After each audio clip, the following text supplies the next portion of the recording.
Yes, it's more than 200 kilometers. If you see, Sicily is more or less 300. It'll take a picture. The plane flies 30 hours. It can see over 200 kilometers. It takes a picture, and within seconds, it beams them right back to this facility, where we'll have a team composed of NATO imagery analysts who will analyze that photo and then within minutes send it out to any of the 29 nations. There's life. Okay, that's why that's critical in a humanitarian disaster. Once you find where the life is, you then applied. And then you can see those red rings around them. Those are emergency divert fields.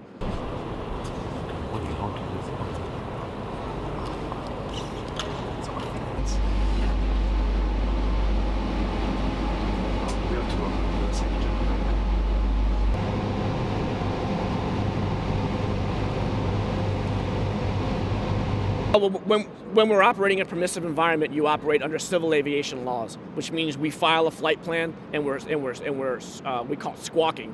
We transmit an electronic signal, and we are a civil aviation plane operating under civil aviation laws in a permissive environment.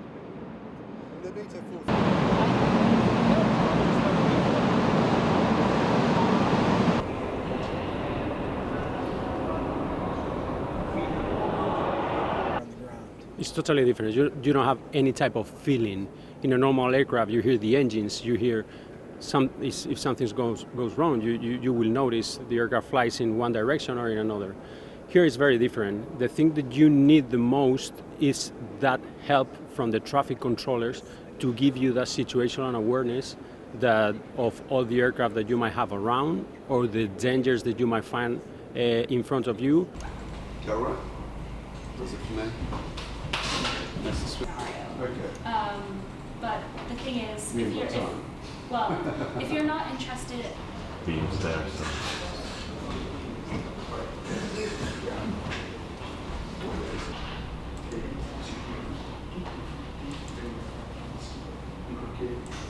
Yes, St. Andrew's Golf Course.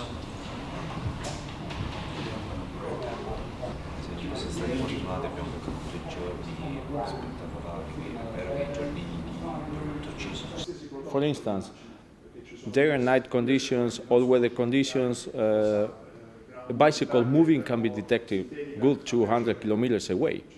We are talking about a bicycle. We can be talking about a ship on a harbor, getting in, getting out. We can be talking about a motorcycle moving on road, off road. We can talk about even helicopters. So that's a range of movement we are able to detect. Left to right, this screen here is my flight manual. Along this route, I could link it to this route and come back in and land and roll.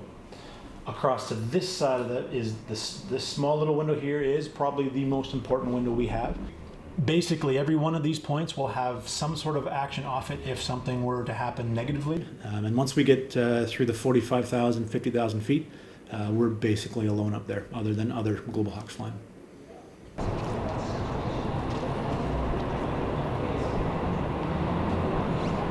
This drone will not collect data over NATO territory unless there is a specific decision to do so, because we see a crisis, we have an exercise or a specific decision to do so.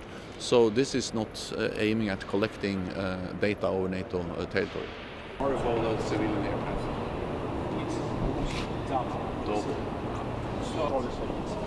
So there's. And you submit a flight plan as a normal plane? As a normal plane. Same. We are.